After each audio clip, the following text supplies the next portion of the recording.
ওম নমো নারায়ণায়। আমার কনিষ্ঠ ভ্রাতা শ্রীমান শেখরের অর্থাৎ বাবলুর একমাত্র পুত্র সম্বুদ্ধ টুবলু ৩রা মার্চ ২০২৬ শুভ পরিণয় উপলক্ষে উপলব্ধ জীবন দর্শনের কিছু সংকেত নিবেদন করছি। ওম শ্রী শ্রী গণপতয়ে নমঃ। ওম শ্রী শ্রী প্রজাপতয়ে নমঃ। শিরোনাম: এসো না একখানা নন্দন কানন গড়ে তুলি। বেশ কিছুকাল ধরে এপারের শ্রীমান শেখর এবং শ্রীমতী রত্না মুখুজ্জের সঙ্গে ওপারের শ্রীমান সুভাষ ও শ্রীমতী সোমা চাটুর্যের গভীর হৃদ্য সম্পর্ক গড়ে উঠেছে। দেখা যাচ্ছে মাখো মাখো আর কি। এমনকি রত্না সোমার সম্পর্ক গঙ্গাজল সখ্যে অর্থাৎ গঙ্গাজল সই পরিণত হয়ে কেউ আর দূরে থাকতে চান না। উভয়েরই প্রশ্ন, কখন আরও কাছে আসা যায়। ভাবনা, চিরকালীন সম্পর্ক গড়ে তোলা যায় কীভাবে।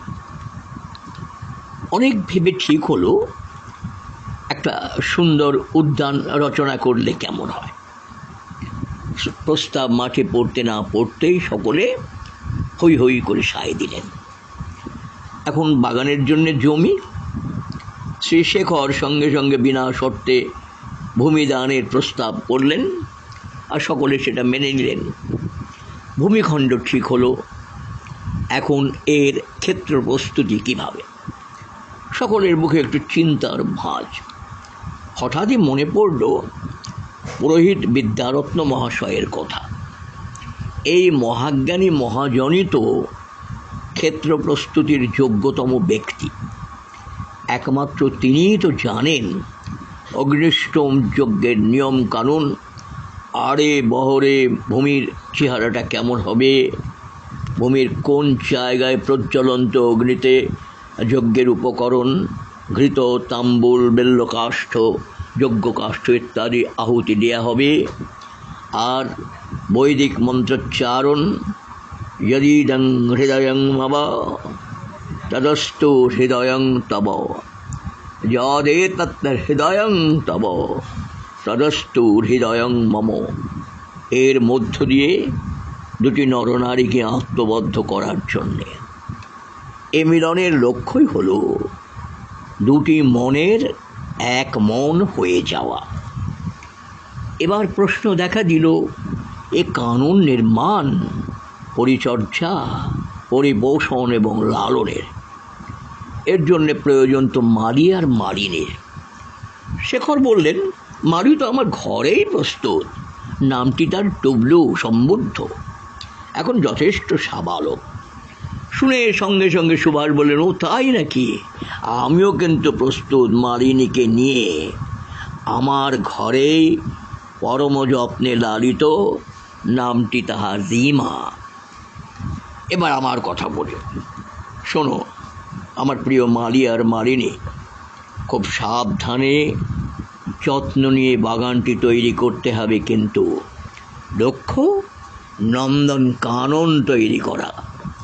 তোমাদের শিক্ষা দীক্ষা আর সহবত নিয়ে প্রস্তুত হও বাগানের ওই প্রস্তুত ক্ষেত্রে প্রবেশের আগে।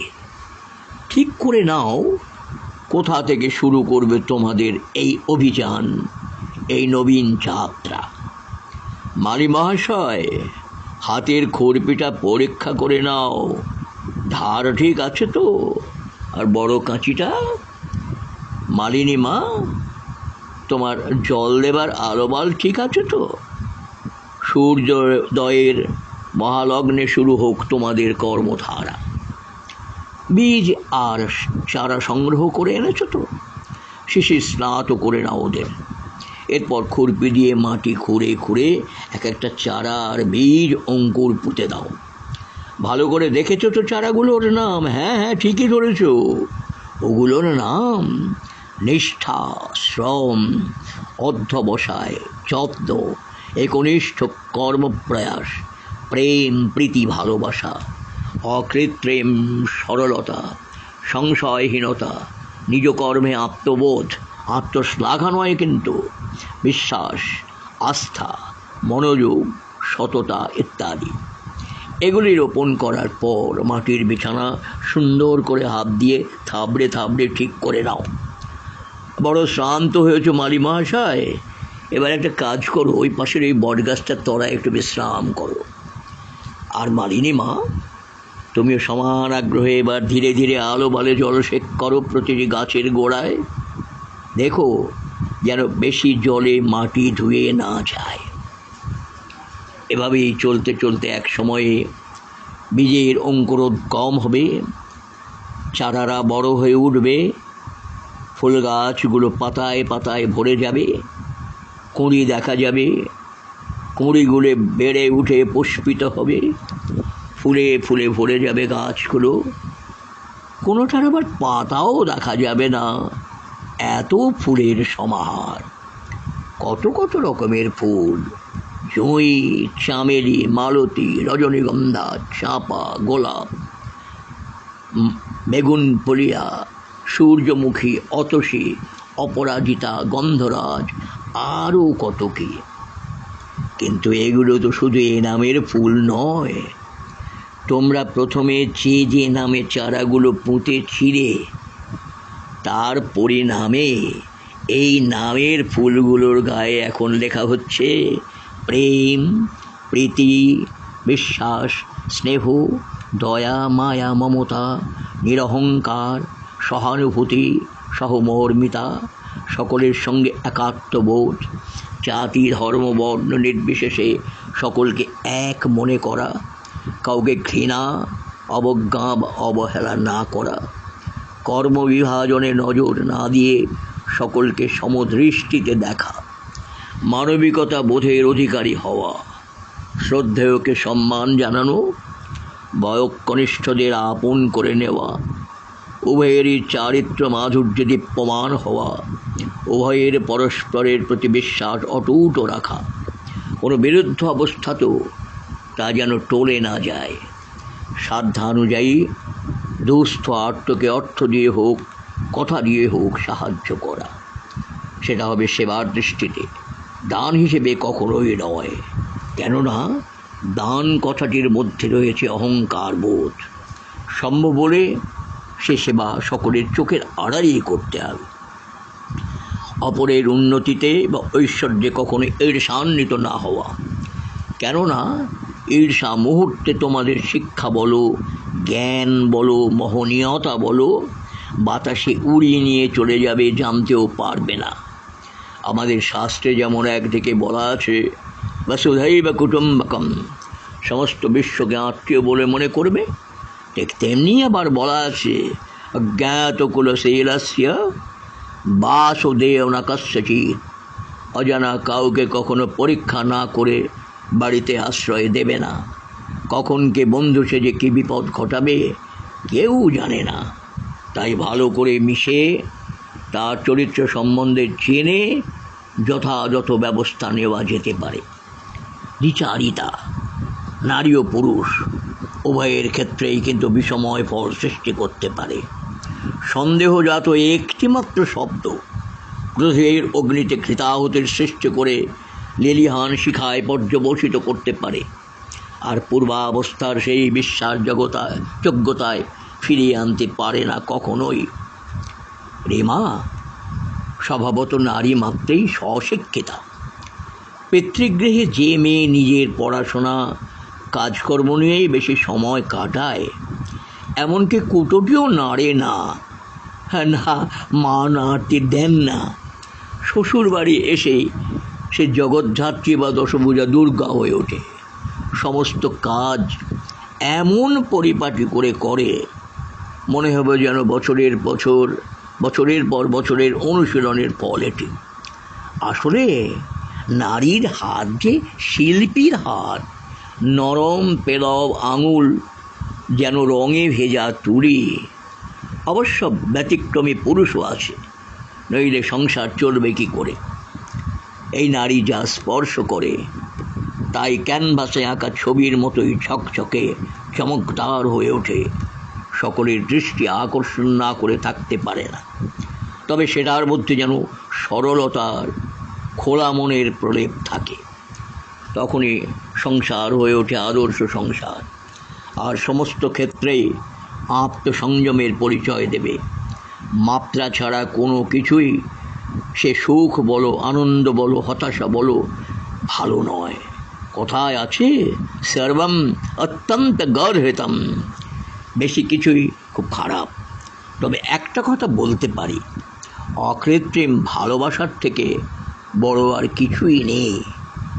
ভালোবাসা এমনকি তথাকথিত শত্রুকেও বশে আনতে পারে। আসলে কণ্ঠ মাধুর্যই হলো অন্যকে আকর্ষণ করার অন্যতম মন্ত্র। আরও কত কত গ্রহণীয় গুণ যে আছে প্রকৃত মনুষ্য নামধেয় সমাজে। সমস্ত কিছুর অনুবর্তী হয়ে বাস্তবে তার প্রকাশ ঘটালে যে আনন্দের সৃষ্টি হয়, তা কোনো ধন সম্পদও দিতে পারে না, জানবে। এগুলো তো অন্তর কাননে প্রস্ফুটিত পুষ্পরাজিনী। মালিনী, তোমার কাজ হলো এই ফুলগুলি দিয়ে মাল্য রচনা করা, যত্নের সঙ্গে, আদরের সঙ্গে, শীতদষ্ট ফুলগুলি বাদ দিয়ে। তারপর বহু বর্ণরঞ্জিত মালাটি যুগলে মিলে পরিয়ে দাও পরম কারণিক ঈশ্বরের কণ্ঠে। তিনি সর্বজ্ঞ, সর্বশক্তিমান, সর্বত্রগামী। খোলা চোখে তাকে দেখা যায় না সত্য, তিনি যে অবাং মনস গৌচ। তোমাদের মনে স্বাভাবিক প্রশ্ন হতে পারে, কোথায় পাবো তারে, আমার মনের মানুষ জেনে? উত্তরও সহজ, তিনি আছেন সবখানে সবটি হয়ে। তোমরা তোমাদের মনের মাধুরীরই প্রতিমা গড়ে নাও। মনে রাখবে, ওটি কিন্তু মূর্তি নয়। মূর্তি আর প্রতিমা এক নয়। মাটি বা পাথর দিয়ে গড়া মূর্তি হলো খেলার পুতুল, আর প্রতিমা হলো মনের ভাবনায় গড়ে ওঠা ঈশ্বরের কল্পিত অবয়ব বা প্রতিমূর্তি। ভগবান যদি এমনিটা হন তবে কেমন হয়, এই আর কি। সে মানুষের মূর্তি হলেও ক্ষতি নেই।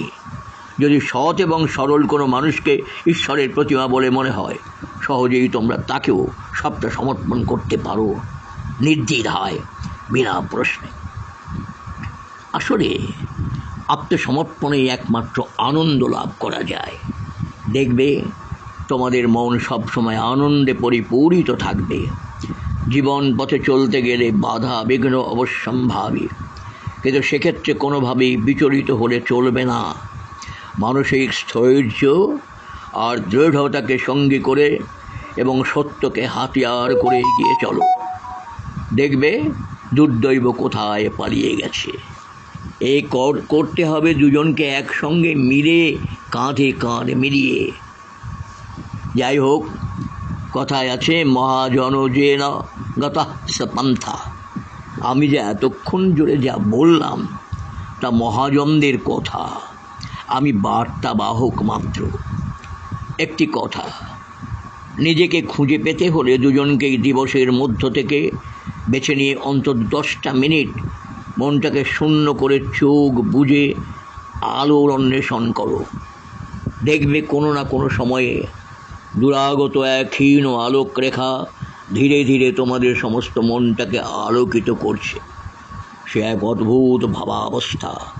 এটাও একরকম ঈশ্বরানুভূতি কিনা তা অবশ্য আমি বলতে পারবো না। তবে মনের মধ্যে যে কিছু একটা ঘটে চলেছে তা সহজেই অনুভব করা যাবে, জানবে নিশ্চয়। প্রার্থনা করি তোমাদের দুজনের উচ্ছল যৌবনকালে যৌথ প্রচেষ্টায় তৈরি তোমাদের এই নবজীবন উদ্যান প্রকৃতই স্বর্গোদ্যানে পরিণত হোক, এবং দীর্ঘকাল সেই কাননের মলয়া নীলে আন্দোলিত বিচিত্র বর্ণের বহু গন্ধ মিশ্রিত পুষ্পের এক অপূর্ব সুবাস তোমাদের চিত্তে আনন্দের শিহরণ জাগিয়ে তুলুক। আর পুষ্পরেণু আস্বাদন লোভী বিচিত্র বর্ণের প্রজাপতিদের প্রবল বাতাসে আন্দোলিত ফুলের বুকে বসার জন্যে আকুল প্রয়াস এবং বসতে না পারার ব্যর্থতার মজা তোমাদের আমোদিত করুক।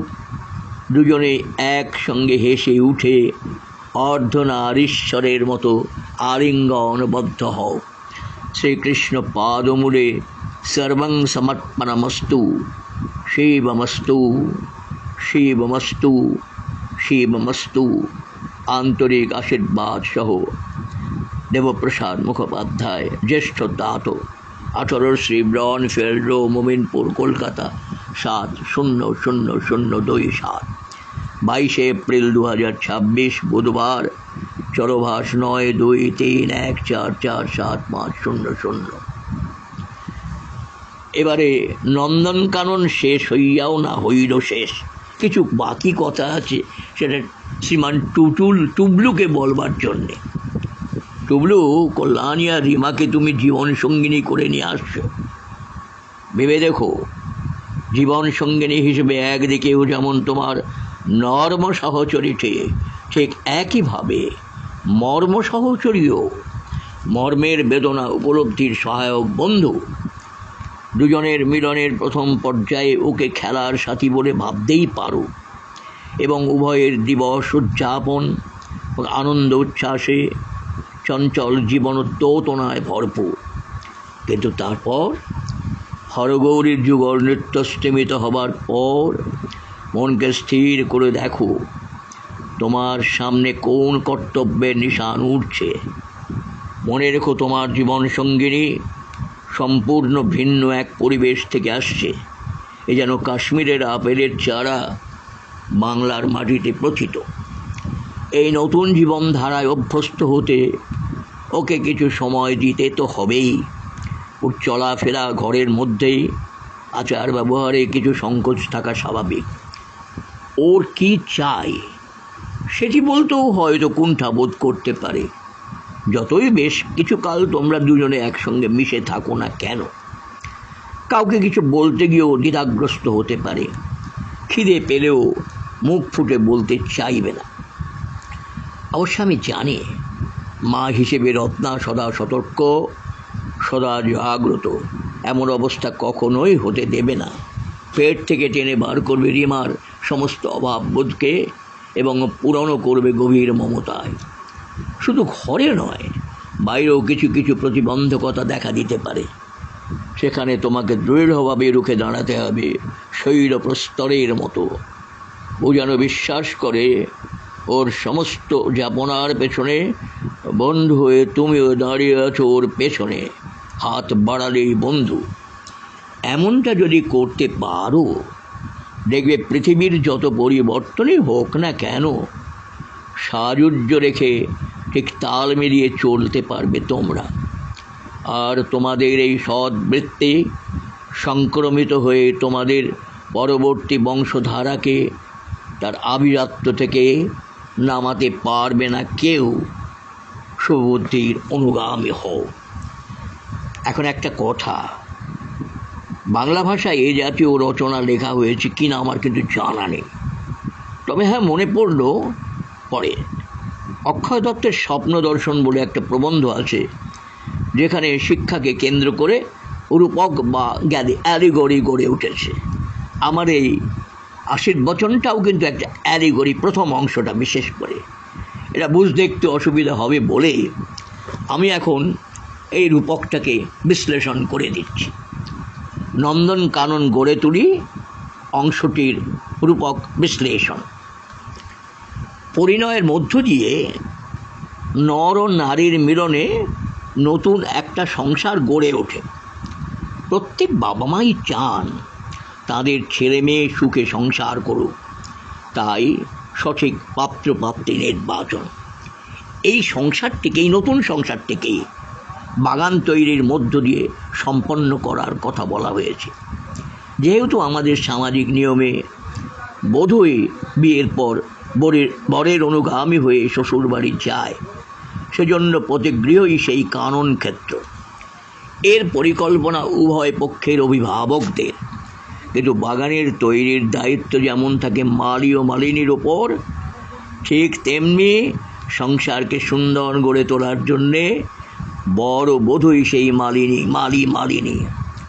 তাদের পুঁজি যেমন খুরপি, কাঁচি, আলোবাল, জল দেবার পাত্র, ঠিক তেমনি এই বাগান বা সংসার নির্মাণের আগে বর বধূকে মানসিক প্রস্তুতি নিয়ে উভয়ের মেধা, সমচিন্তা, আত্মবিশ্বাস নিয়ে বাগানে বা সংসারে প্রবেশ করতে হয়। এখন উভয়ের এই মিলনের প্রধান হোতা হচ্ছেন পুরোহিত মহাশয়। অগ্নি সাক্ষ্য রেখে বৈদিক মন্ত্রোচ্চারণের মধ্য দিয়ে উভয়ের হাত মালিকাবদ্ধ করে সংসারে প্রবেশের পথ প্রশস্ত করেন তিনি। এবার ক্ষেত্র প্রস্তুত, চারা, বীজ, অঙ্কুর রোপণ ইত্যাদি করার অর্থ হল উভয়ের নিষ্ঠা, শ্রম, কর্মপ্রেরণা, অধ্যবসায়, যত্ন, ভালোবাসা এগুলি প্রয়োগের মধ্য দিয়ে সংসার যাত্রা চলতে থাকে এবং কালে যেমন গাছগুলো কুঁড়িতে ফুলেতে ভরে যায়, ঠিক তেমনি আগের পুঁজির নিয়োগের পরিণতিতে পাওয়া যায় প্রেম, প্রীতি, ভালোবাসা, সকলের সহানুভূতি, আদর, সহমর্মিতা ইত্যাদি। ইংরেজিতে একটা কথা আছে, as you sow you reap, অর্থাৎ যেমন বপন করবে তেমনি ফসল পাবে। সুতরাং যে সত্তা নিয়ে আত্মনিয়োগ, পরিণতিতে তাই নিয়ে আসে আনন্দ। তবে যে বাগানটি গড়ে উঠবে সেটি হবে স্বর্গোদ্যান, নন্দনকানন, অর্থাৎ এক অপূর্ব ঈর্ষণীয় সোনার সংসার, যেখানকে সকলকে নিয়ে, সকলের এবং সকলের জন্য এক আদর্শ অধিষ্ঠান ভূমি গড়ে উঠবে আপনা থেকেই। এই হচ্ছে প্রথম অংশের মূল ভূমিকা। পরে যা বিস্তারিতভাবে আলোচনা করা হয়েছে, আশা করি সকলেরই বোধগম্য হবে তা। অলমতি বিস্তরেণ। নমস্কার।